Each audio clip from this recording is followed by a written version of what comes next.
Hello बच्चों, welcome back to your own educational channel APS science Kathumar. This is Robin Khandelwal. तो बच्चों chapter number 5 हमारा चल रहा है। Chapter number 5, laws of motion, very important in motion, laws of motion. ठीक है, तो लास्ट देखो हमने न्यूटन्स के जो 3 नियम थे, न्यूटन्स जो there are 3 laws of Newton's motion, 3 नियम थे जो न्यूटन की गति के, वो हम स्टडी कर चुके हैं। पहला नियम लॉ ऑफ इनर्शिया, जड़त्व का नियम। दूसरा नियम संवेग में परिवर्तन की दर फोर्स के बराबर होता है, वो हमने पढ़ा। और तीसरा नियम क्रिया प्रतिक्रिया का नियम, कि प्रत्येक क्रिया के समान परिमाण की, उतनी ही परिमाण की विपरीत दिशा में क्या होती है, प्रतिक्रिया। संवेग संरक्षण हमने पढ़ा था। तो आज के वीडियो में हम बात करेंगे कि अगर लिफ्ट में आप जा रहे हो, लिफ्ट में आप मोशन कर रहे हो, कोई ऑब्जेक्ट है, कोई पिंड है, आपने लिफ्ट में आप गए होंगे, कई मॉल वगैरह में लिफ्ट लगी रहती है, आप देखते हैं हॉस्पिटल वगैरह लिफ्ट लगी रहती है, तो उसमें मोशन को स्टडी हम करेंगे। तो उसमें वेट किस तरह मेजर करते हैं, लिफ्ट में किसी व्यक्ति का, वस्तु का जो वेट है, जो भार है, उसका मेजरमेंट हम किस तरह करते हैं, तो आज के वीडियो में उसको ही पढ़ने वाले हैं। क्लियर? तो आज का टॉपिक हमारा क्या है कि किसी पिंड का लिफ्ट में भार। आज का टॉपिक हमारा है किसी पिंड का लिफ्ट में भार।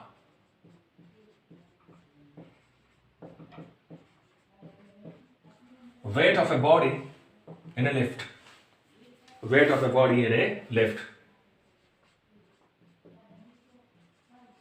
Weight of a body in a lift. Okay, किसी पिंड का लिफ्ट में भार, ये हमें बात आज के वीडियो में हमें सीखनी है, हमें करनी है, और क्वेश्चनों पे अप्लाई भी करना है। क्लियर? ओके,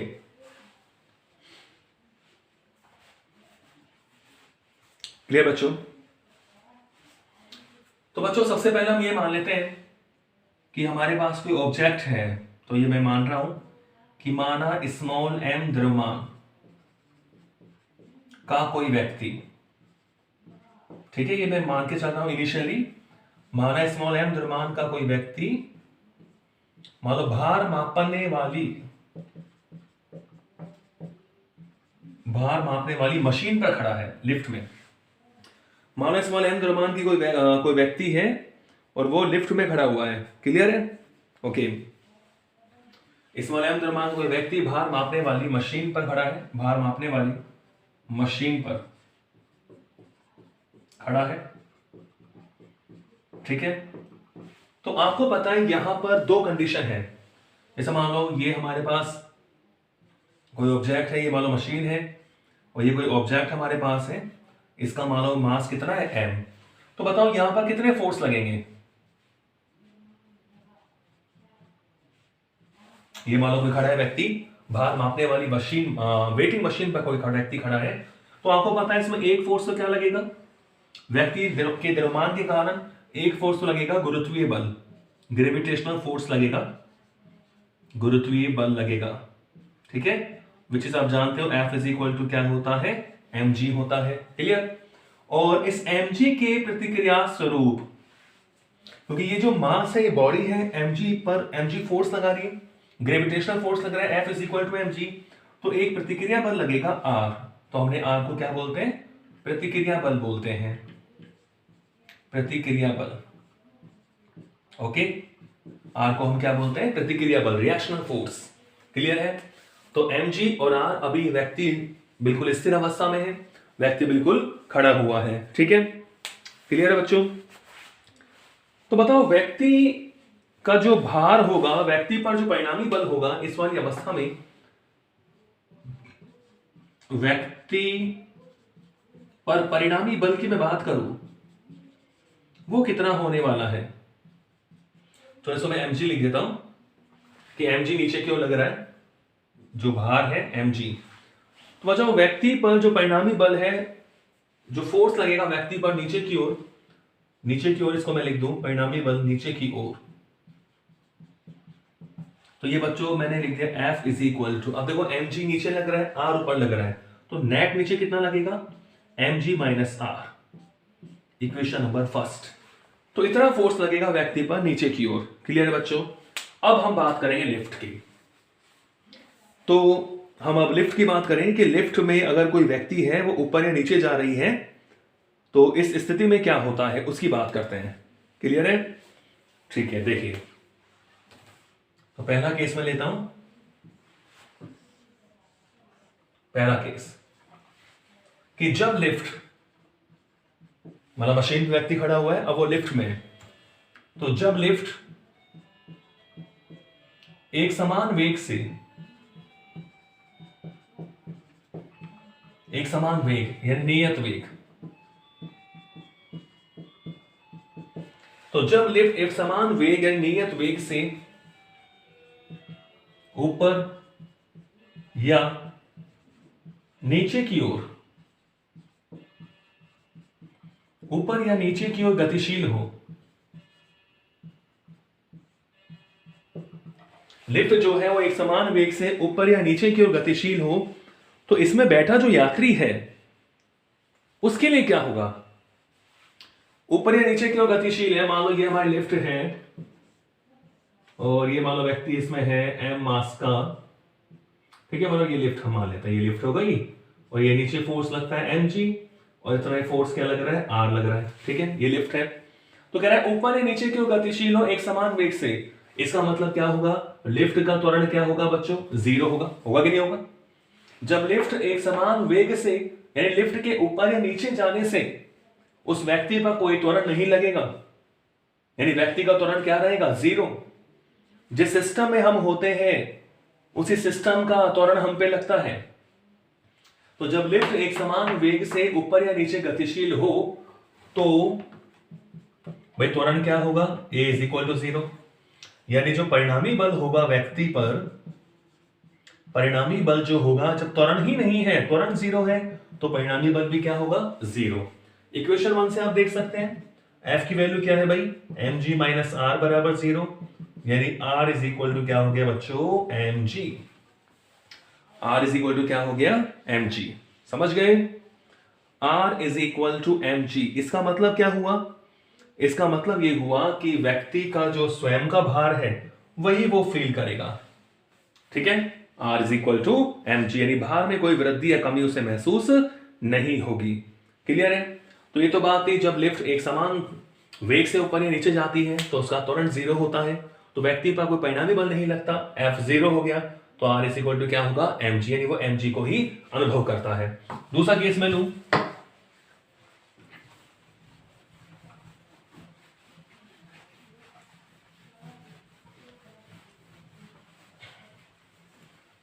देखिए बच्चों, सेकंड केस में लेता हूं कि मान लो ये जो लिफ्ट है, ठीक है, ये मान लो मशीन पे व्यक्ति खड़ा हुआ है, तो mg तो नीचे लगता है और ये R ऊपर लगेगा।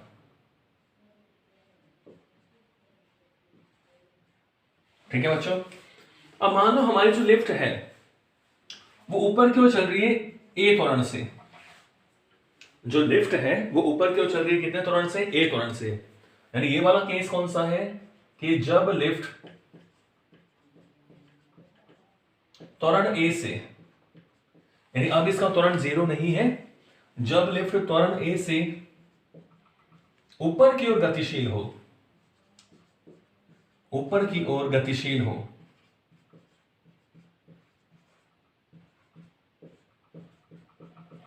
जब लिफ्ट त्वरण A से ऊपर की ओर गतिशील हो, ठीक है, तो अब इस समय परिणामी बल लगेगा। तो आप देख सकते हैं बच्चों परिणामी बल क्या होगा। देखो अगर A त्वरण है तो परिणामी बल यहां पर क्या होगा? फोर्स क्या होगा बताओ? फोर्स होगा ma। फोर्स क्या होगा? ma। तो जब लिफ्ट A त्वरण से मान लो ऊपर की ओर गतिशील है, ऊपर की ओर जा रही है, तो परिणामी बल होगा ma, जो ऊपर की ओर लगेगा। तो यहां आप देख सकते हैं अगर हम संतुलन की बात करें तो यहां क्या आएगा? देखो बच्चों R plus ma is equal to mg। R plus ma is equal to क्या हो गया?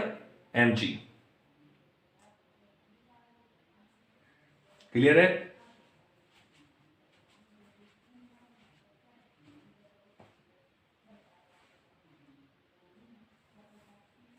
ठीक है बच्चों, ऊपर की ओर फोर्स लग रहा है कितना, MA, सॉरी ऊपर की ओर फोर्स लग रहा है कितना बच्चों, MA। तो ये MA जो फोर्स लग रहा है ये व्यक्ति पर लग रहा है, परिणामी बल। तो यहां से देखिए ऊपर की ओर कितना फोर्स होगा, R minus mg, R minus mg।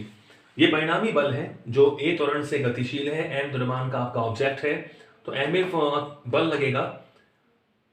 Diagram के हिसाब से देखिए तो R ऊपर है, mg नीचे है, तो परिणाम बल क्या होना चाहिए, R माइनस mg होना चाहिए। तो बच्चों यहां से आप देखेंगे R इज इक्वल टू क्या आ जाएगा, mg plus ma, mg plus ma, यानी उसका जो रिएक्शनल फोर्स है वो बढ़ गया। ठीक है, यानी वो पहले mg था, पहले क्या था, R is equal to mg था। तो अगर लिफ्ट ऊपर की ओर गतिशील है तो व्यक्ति को अपना भार जो है वो बढ़ा हुआ प्रतीत होगा, यानी mg प्लस ma उसे महसूस होगा। क्लियर है? तो यहां जो प्रतिक्रिया बल है या जो भार उसे महसूस होगा वो mg ना होकर mg प्लस ma महसूस होगा। ऐसे आप देख सकते हैं कि मान लो अगर लिफ्ट नीचे की ओर गतिशील हो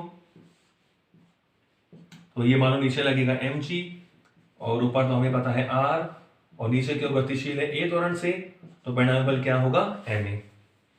तो नीचे की ओर गतिशील है तो ma इज इक्वल टू क्या हो जाएगा, mg माइनस r, क्योंकि ऊपर है r और नीचे क्या है, mg है। तो ma की वैल्यू क्या होगी, ये परिणामी बल है, बल ma के बराबर होता है। तो यहां जो r की वैल्यू आपको मिलेगी वो क्या मिलेगी, mg माइनस ma। तो जब लिफ्ट नीचे की ओर गतिशील है A त्वरण से तो व्यक्ति को अपना भार कम प्रतीत होगा, उसे हल्का महसूस होगा, mg माइनस ma। जब ऊपर की ओर गतिशील होगी लिफ्ट A त्वरण से तो उसे भार बढ़ा हुआ प्रतीत होगा, mg प्लस ma। समझ गए? क्लियर? अब सपोज करो अगर लिफ्ट का जो रस्सा है वो टूट जाए, लिफ्ट का जो रस्सा है यानी लिफ्ट, यदि लिफ्ट मुक्त रूप से नीचे गिरे, स्वतंत्र रूप से, यदि लिफ्ट मुक्त रूप से नीचे गति करे, मुक्त रूप का मतलब क्या हुआ कि जो लिफ्ट है इसमें जो व्यक्ति था उसका भार mg, प्रतिक्रिया बल r, तो लिफ्ट मुक्त रूप से त्वरण से गति कर रही है तो a इज इक्वल टू क्या होगा, g। तो यदि लिफ्ट मुक्त रूप से नीचे की गति करे तो ये क्या इक्वेशन बनता है कि अब ma इज इक्वल टू था mg माइनस r। तो यहां से बच्चों ये mg is equal to mg minus r, यानी r is equal to mg minus mg, यानी r इज इक्वल टू क्या हो गया, 0। यानी कोई प्रतिक्रिया बल नहीं लगेगा, यानी अलविदा कहने का टाइम आ गया था। अगर लिफ्ट मुक्त रूप से नीचे की ओर गति करती है, रस्सा टूट गया है, बिल्कुल नीचे की तरफ गति कर रही है, तो उससे प्रतिक्रिया बल 0। ये वाली जो अवस्था होती है इसे बोलते हैं वेटलेसनेस, भारहीनता की अवस्था है ये, वेटलेसनेस, भारहीनता की अवस्था है ये। अगर लिफ्ट मुक्त रूप से नीचे की ओर गति करी तो व्यक्ति को जो वेटिंग मशीन है वो 0 पड़ेगी, यानी उसे कोई भार महसूस नहीं होगा। क्लियर है बच्चों? और अगर मान लो जो हमारी लिफ्ट है वो क्षैतिज दिशा में गति करे, लिफ्ट कैसी गति करे, क्षैतिज दिशा में गति करे, तो उसको भी देखते हैं। पांचवा केस,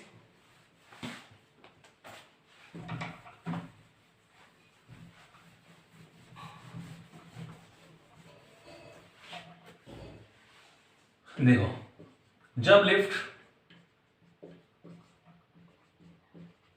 क्षैतिज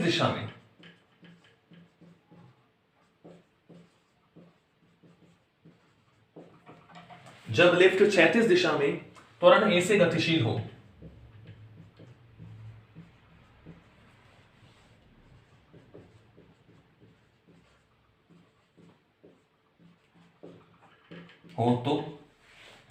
तो ये डायग्राम कैसा बनेगा कि ये हमारी लिफ्ट है, मान लो लिफ्ट में हमें पता है नीचे कितना फोर्स लग रहा है mg, ऊपर कितना लग रहा है r, और अब लिफ्ट A त्वरण से गतिशील है कितने त्वरण से गतिशील है? ए त्वरण से गतिशील है। क्लियर है? तो यहां पर इस स्थिति में जो हमारे पास जो प्रभावी त्वरण होगा, इस समय जो प्रभावी त्वरण की बात हम करेंगे, तो वो जी ये रहा, ए ये रहा। ठीक है, तो इन दोनों का परिणाम यानी ये वाली कंडीशन आ गई कि जी तो ये रहा हमारे पास, ये रहा ए, तो इसका परिणाम ये होगा। इसको मैंने क्या बोल दिया? जी डैश। तो बच्चों यहाँ जी डैश क्या हो जाएगा? Under root g square plus a square. Ji dash क्या हो जाएगा? Under root g square plus a square. ठीक है, तो इस समय जो भार होगा, भार जो महसूस होगा उसे W is equal to m g dash. तो जी तो चेंज हो रहा है, तो W is equal to m g dash की वैल्यू क्या है? Under root g square plus a square. ये हो गया भार। W is equal to m root g square plus a square. ठीक है,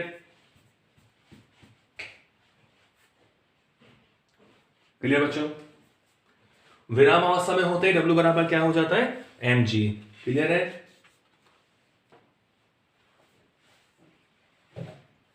तो ये था हमारा लिफ्ट में गति। समझ गए? तो लिफ्ट में हम किस तरह मोशन को डिफाइन कर सकते हैं, ये सब उसकी बातें हमने पढ़ी। और कुछ बातें देखें।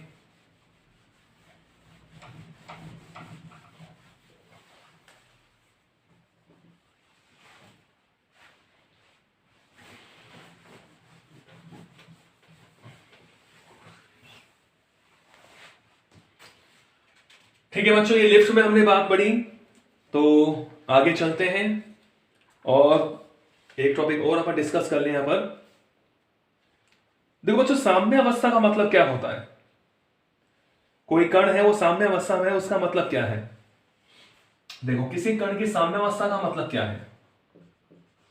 किसी कण की साम्य अवस्था, ये आपका टॉपिक है एनसीईआरटी के हिसाब से। किसी कण की साम्य अवस्था, इसका मतलब क्या होता है? देखो, साम्य अवस्था का मतलब यह है कि उस कण पर जितने भी बल लग रहे हैं, उनका जो परिणामी बल है, जो आरोपित नेट बल है, वो क्या होना चाहिए? जीरो होना चाहिए।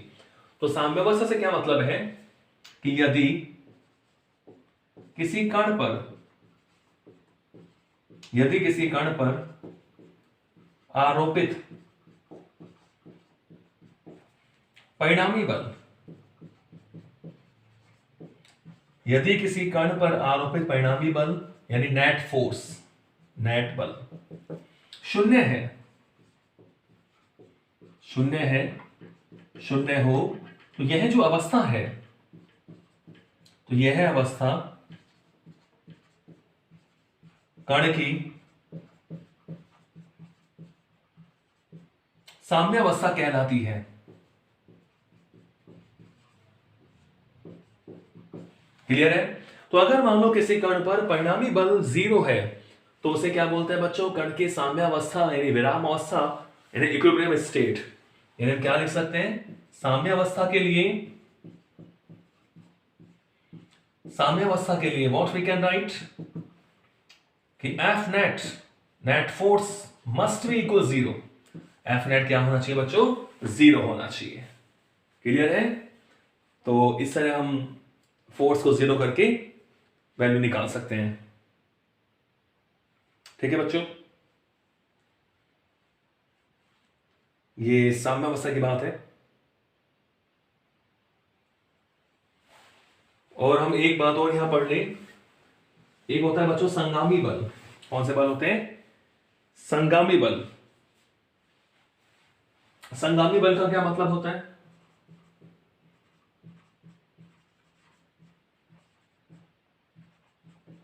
संगामी बल, इसका मतलब यह है कि अगर मान लो कण पर जितने भी फोर्स अप्लाई हो रहे हैं, वो सब एक उभयनिष्ठ बिंदु से गुजरे। मान लो ये F1 हो गया, ये मान लो F2 हो गया, और ये फोर्स कितना हो गया? F3 हो गया। ये एक कॉमन पॉइंट से गुजर रहा है, O पॉइंट। तो ऐसे बल कहलाते हैं बच्चों संगामी बल। क्या कहलाते हैं? संगामी बल। तो कौन से बल संगामी बल होंगे? जिनकी क्रिया रेखाएं एक उभयनिष्ठ बिंदु से गुजरे। ठीक है, यदि बलों की क्रिया रेखाएं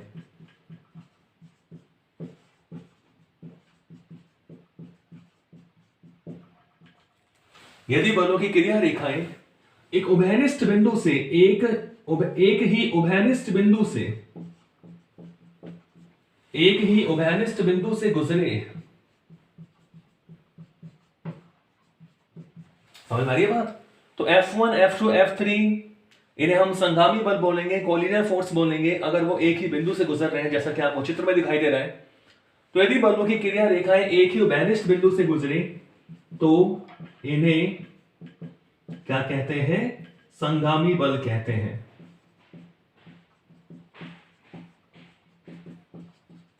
क्या कहते हैं बच्चों? ने संगामी बल कहते हैं। ठीक है, और संगामी बलों के लिए अब एक फॉर्मूला भी ध्यान रखें, क्वेश्चन में काम आएगा कि जैसे मान लो ये एंगल है अल्फा और ये एंगल है मान लो बीटा और ये एंगल क्या है? गामा। तो संगामी बलों के लिए आप लिख सकते हैं लामी प्रमेय होती है। लामी प्रमेय से क्वेश्चन के लिए काम आएगा ये।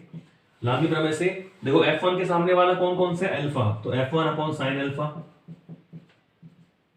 ऐसे F2 के सामने वाला कौन कौन सा है? Beta, F2 upon sine beta. ऐसे F3 के सामने वाला कौन कौन सा है? गामा, तो क्या होगा? F3 upon sine gamma.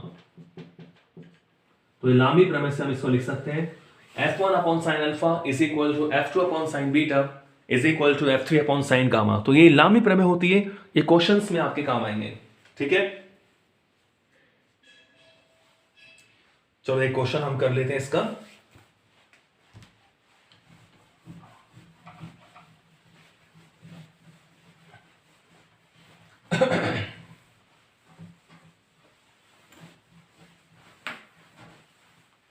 एक क्वेश्चन देखिए, क्वेश्चन क्या कह रहा है? एक निकाय पर तीन संगामी बल, एक निकाय पर तीन संगामी बल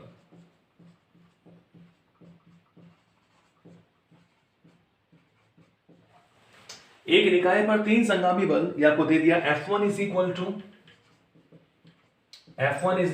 2i कैप,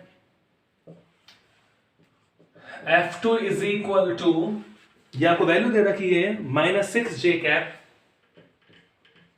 ये सब न्यूटन में है, फोर्स न्यूटन में होता है। एवं F3 is equal to 3j cap newton कार्यरत है। F3 भी आपका j कैप में ही है, 3j कैप न्यूटन कार्यरत है।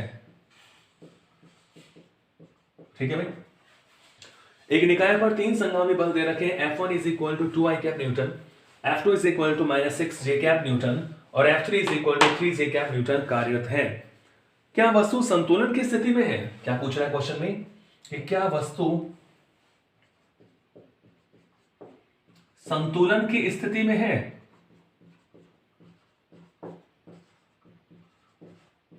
संतुलन का मतलब साम्यावस्था है। यदि नहीं है तो और कितना फोर्स लगाना पड़ेगा? क्वेश्चन कह रहा है यदि नहीं हो वस्तु तो कितना बल और लगाना चाहिए? यदि नहीं तो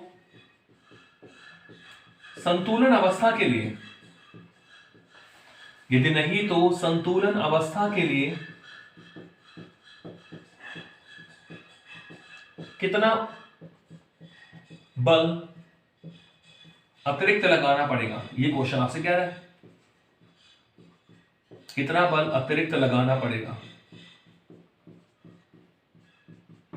ओके, तो क्वेश्चन की है एक सिस्टम हमारे पास है, उसमें तीन संगामी बल कार्यरत है। ठीक है, तो हमें दे रखा है कि F1 is equal to 2i cap newton, F2 हमें दे रखा है F2 is equal to -6j cap Newton.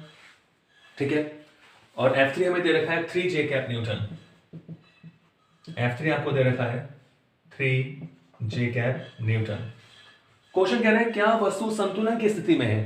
तो आप टोटल फोर्स निकालिए। F नेट क्या होगा? F1 plus F2 plus F3। ठीक है बच्चों, यही तो होगा।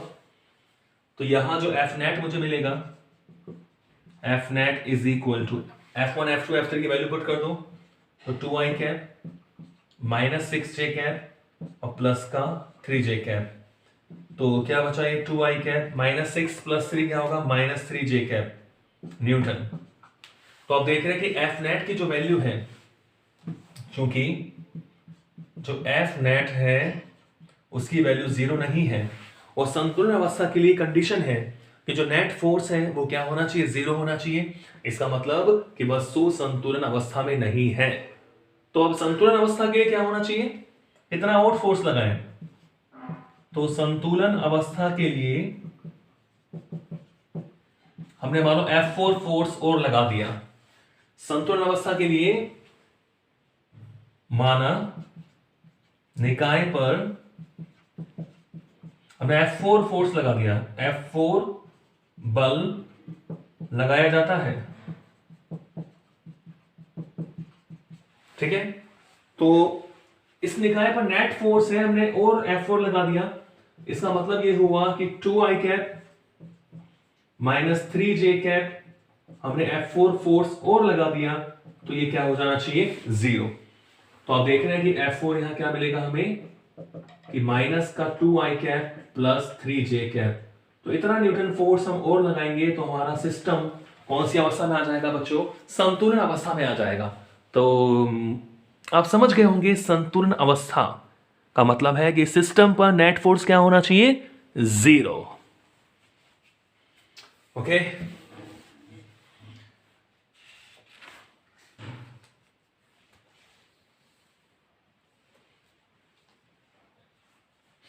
चलो एक क्वेश्चन और देखते हैं।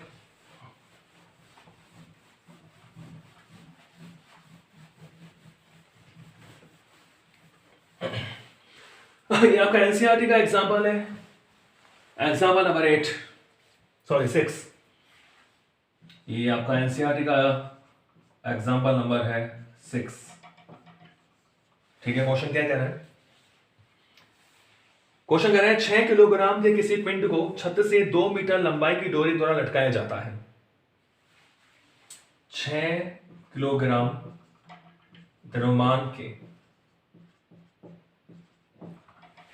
6 किलोग्राम द्रव्यमान के किसी पिंड को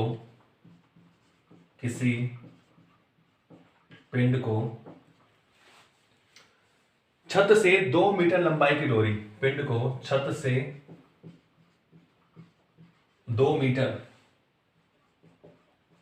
लंबाई की डोरी से लटकाया जाता है।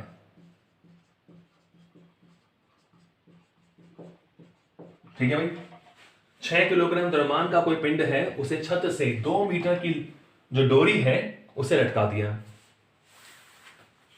डोरी के मध्य बिंदु पर चित्र में दर्शाए अनुसार क्षैतिज दिशा में 50 न्यूटन का बल लगाया जाता है। डोरी के मध्य बिंदु पर, अगर अपन एक डायग्राम बनाएंगे, डोरी के मध्य बिंदु पर चित्रानुसार क्षैतिज दिशा में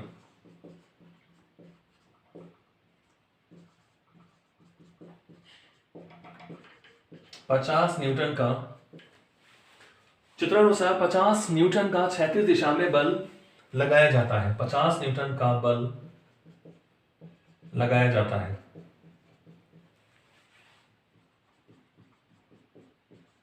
ठीक है भाई, साम्यावस्था में डोरी ऊर्ध्वाधर से कितना कोण बनाती है, ये क्वेश्चन आपसे कह रहा है। क्वेश्चन साम्यावस्था का है। साम्यावस्था में डोरी ऊर्ध्वाधर से वर्टिकल अपवर्ड, साम्यावस्था में डोरी ऊर्ध्वाधर से कितना कोण बनाती है, ये हमारा क्वेश्चन है, कितना कोण बनाती है। और क्वेश्चन आपको दिया हुआ है कि z जो है वो आप 10 मीटर पर सेकंड स्क्वायर मानिए। तो चलो हम एक बनाते हैं, एक डायग्राम बनाते हैं। देखो, तो कह रहा है भाई हमारी ये छत हो गई, ठीक है, एक डोरी हमने ली, कितने मीटर लंबाई की, 2 मीटर लंबाई की हम डोरी ले रहे हैं। ठीक है, 2 मीटर लंबाई की डोरी है और वहां से हमने एक पिंड को लटका दिया। इस पिंड का द्रव्यमान कितना है, 6 किलोग्राम। ठीक है, तो कह रहा है डोरी के मध्य बिंदु से डोरी का जो मध्य बिंदु है वहां की बात करेंगे। तो ये पूरी डोरी है, सपोज करो ये हो गया ए बी, डोरी क्या मान ली मैंने ए बी, तो इसका मान लो मध्य बिंदु हो गया ओ, ये 2 मीटर लंबाई है, ठीक है, इसको मैं 2 मीटर। तो कह रहे डोरी के मध्य बिंदु से 50 न्यूटन का फोर्स लगा रहे हैं, ऐसे फोर्स लगा रहे हैं 50 न्यूटन का, ठीक है। तो कह रहे हैं ऊर्ध्वाधर से कितना कोण बनाएगी, ये क्वेश्चन है। डोरी के मध्य बिंदु से हम 50 न्यूटन का फोर्स लगा रहे हैं, तो कह रहा है डोरी जो है वो ऊर्ध्वाधर से कितना एंगल बनाएगी। तो देखो सर्किट जो डायग्राम है वो कैसा बनेगा उसकी पहले बात करेंगे। तो मध्य बिंदु है, तो जैसे आप फोर्स लगाओगे, देखो यहां से आप फोर्स लगाओगे तो डोरी की स्थिति अब कैसे हो जाएगी, डोरी ऐसे लटक रही है, आपने मध्य बिंदु से क्या लगाया, फोर्स लगा दिया, कितना 50 न्यूटन का, डोरी इधर आ जाएगी। तो इसको मैं देखो ऐसे मान लूं कि अब डोरी की स्थिति ये हो गई, मान लो ये इस तरह,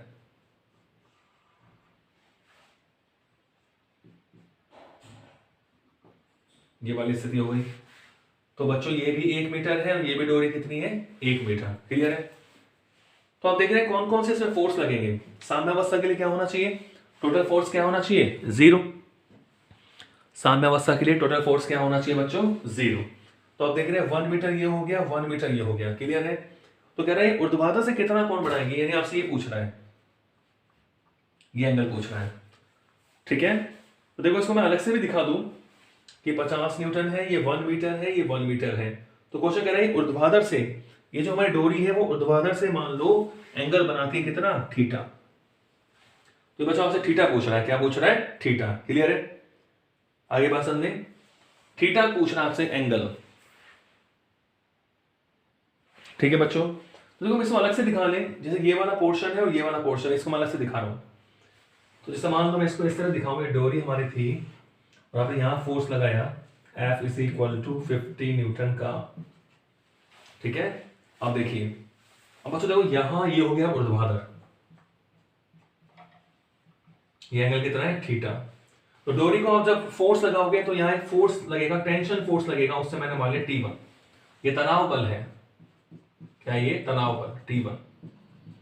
T1 का इस दिशा में घटक होगा T1 cos थीटा, और T1 का जो लंबवत दिशा में घटक होगा वो ये होगा, और ये हो जाएगा T1 sin थीटा। T1 को हमने घटकों में बांट दिया, ठीक है बच्चों। तो देखो डोरी में आप बीच में से खींच रहे हो, बीच में से आप कोई फोर्स लगा रहे हो क्षैतिज दिशा में, तो एक तनाव तो लगेगा AO डोरी में और एक तनाव लगेगा OB डोरी में, ठीक है। तो जो नीचे हमारे पास फोर्स की बात आ रही है, हमारी बात समझ में, तो नीचे जो फोर्स है, जो तनाव लगेगा वो कितना लगेगा, T2, कितना लगेगा बच्चों, T2। और आप ये देख रहे हैं तनाव आपको पता है दोनों दिशाओं में लगता है, डोरी में, पूरी डोरी में तनाव होता है। और दूसरी बात अपन करें तो दूसरी बात में आपको देख रहा है कि जो मैं O पॉइंट को लेके चलूं तो यहां नीचे तो लगेगा mg, मतलब भार होगा mg यानी 60, और ऊपर लगेगा T2, समझ गए हमारी बात समझ नहीं। तो कहने का मतलब देखो एक तनाव तो ये रहा, तनाव दो दिशाओं में लगेगा, एक तनाव ये रहा, इसको मैंने T1 माना है, इसको मैंने क्या माना है, T2 माना है। तो आप इक्वेशन देख सकते हैं साम्यावस्था के लिए। तो साम्यावस्था के लिए